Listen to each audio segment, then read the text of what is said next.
Magandang araw mga sangkay. Welcome back po sa aking YouTube channel. For today's video ay share ko po sa inyo yung paggawa ng aking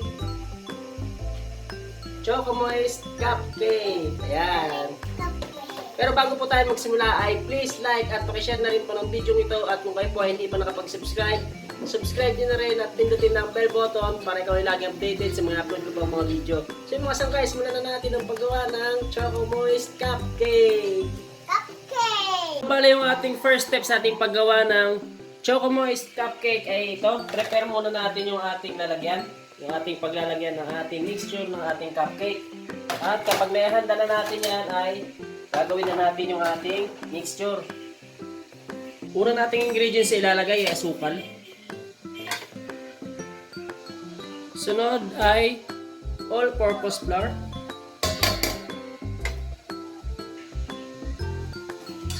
Haluin natin ang bahagya, yung ating asukal at saka yung ating harina.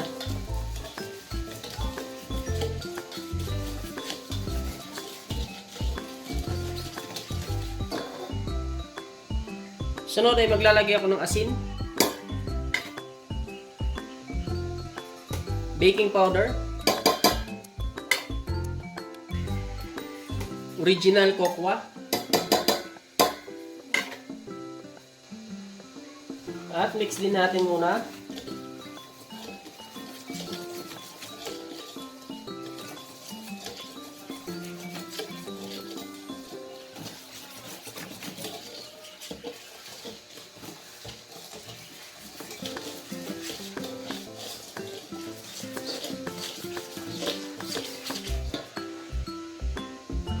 Next ingredients, maglalagay ako ng 2 itlog.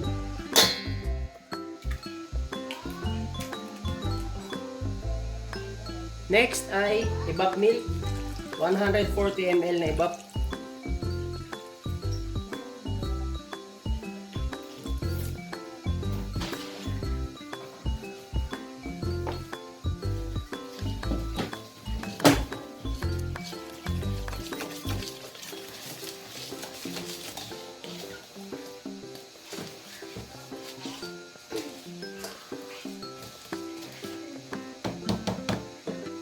Next ay mantika. At ang sunod ay tubig. So haluin muna natin.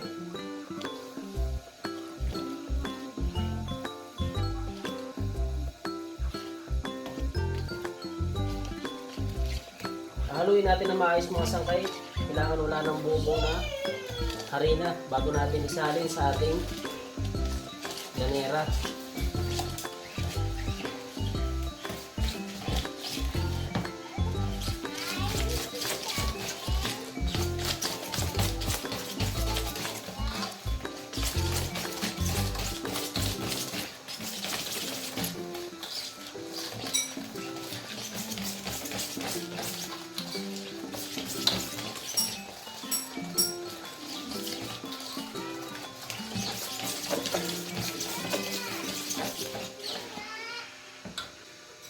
Lalagyan natin yung tirang tubig.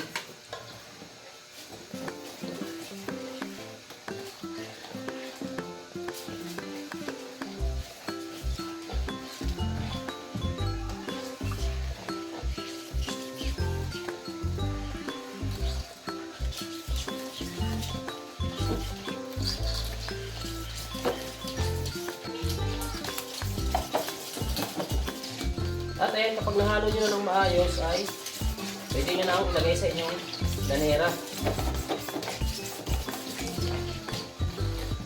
So bali, sasalin na natin ngayon sa ating lanera.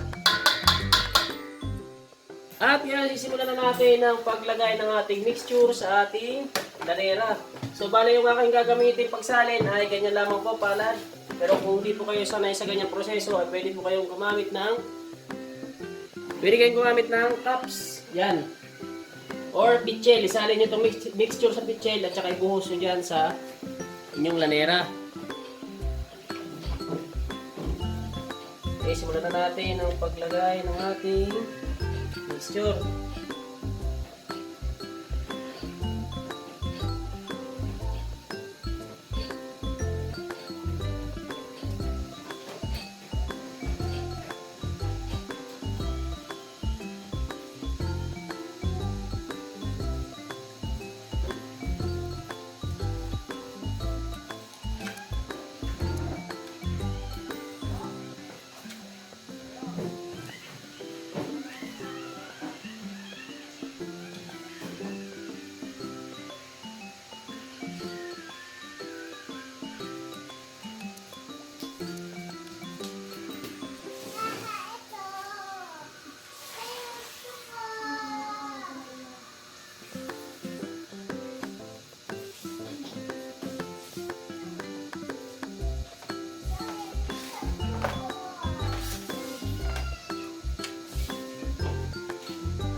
At ayan, nalagay na natin lahat sa ating lanera. Bale yung ating kalahating kilo ay meron tayong 48 pieces na Choco Moist Cupcake. Bale ngayon, pwede na po natin ngayon isalang yung ating Choco Moist Cupcake. Ngayon, bale isasalang na natin mga sangkay yung ating Choco Moist Cupcake. Ayan, kung mapapansin nyo, meron siyang kasabay ibang tinapay, diba? Kasi sayang naman yung ating init ng oven kung ito lang yung ating isasalang na 4 na lanera. So, bale nga pala yung ating init ng oven ay 180 degrees Celsius at ang gagamitin natin ako ay malakas.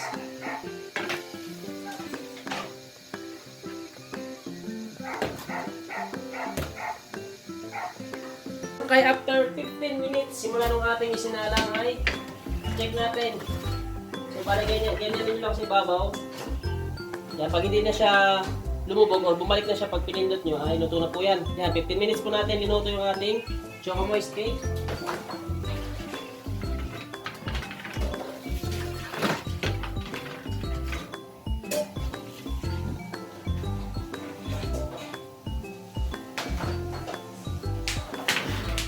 Choco Moist Cupcake.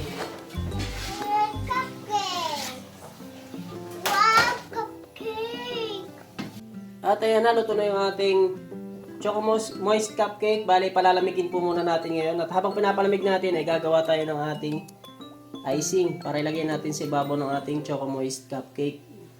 Step natin, gagawa na tayo ng ating butter icing. Bale, gagamit tayo ng isang bar na butter.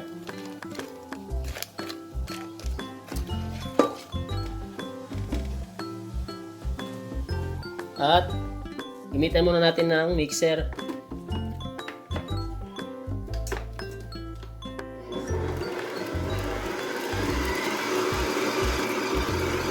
Bali, i-mix natin yung ating butter hanggang sa mag-light yung kanyang kulay.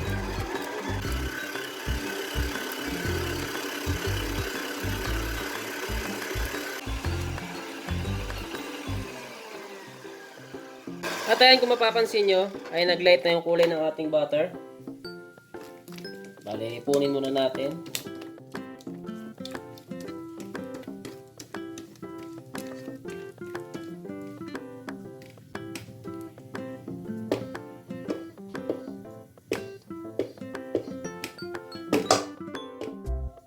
Lalagay tayo ng lard.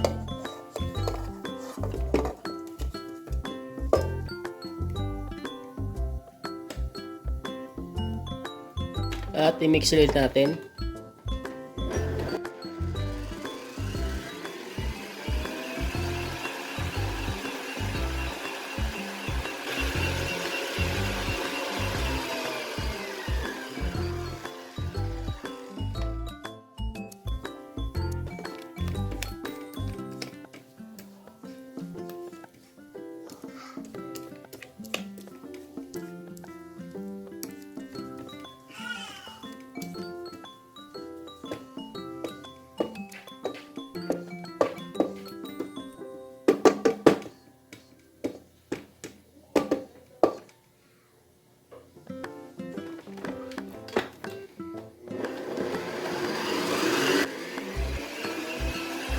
At sunod natin ilalagay ay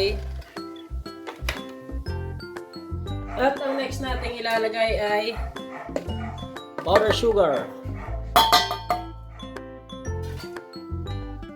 So, haluin muna natin ang ating powder sugar. Haluin natin ang ating spatula. Dahil pag minixer nyo yan at nabigla nyo ng ikot ay lalabasan po yung powder sugar. Ayan, kapag nahalo nyo na ng bahagya ay pwede na natin gamitan ng mixer.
At ayan, kung sakaling na-mix nyo ng inyong icing, tikman nyo muna. Kung sakaling para sa inyo ay matabang, ay pwede po kayong mag-add ng condensed milk. Inuulit ko, kung sakaling matabang po ang inyong icing or itong timpla ng ating icing, ay pwede po kayong mag-add ng condensed milk.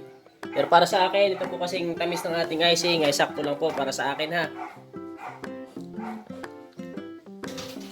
So ngayon, ilalagay na natin sa ating cupcake yung ating icing. Ang gagamit tayo ng tape na 2D.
So, bali ang technique nito, ganitong paglagay ng icing ay habang pinipisil nyo, ay ikot-ikotin nyo lang yung inyong piping bag. Pisil nyo, ikotin lang yung piping bag. Yan.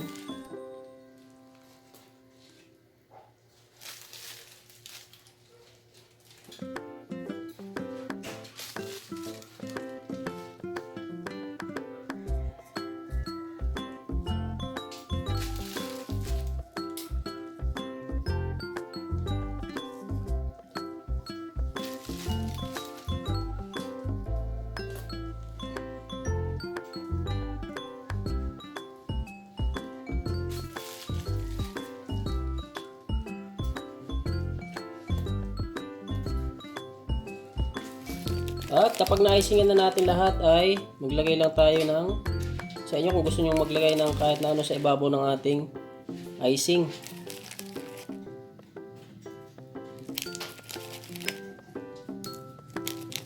Bali naglagay ako ng candy.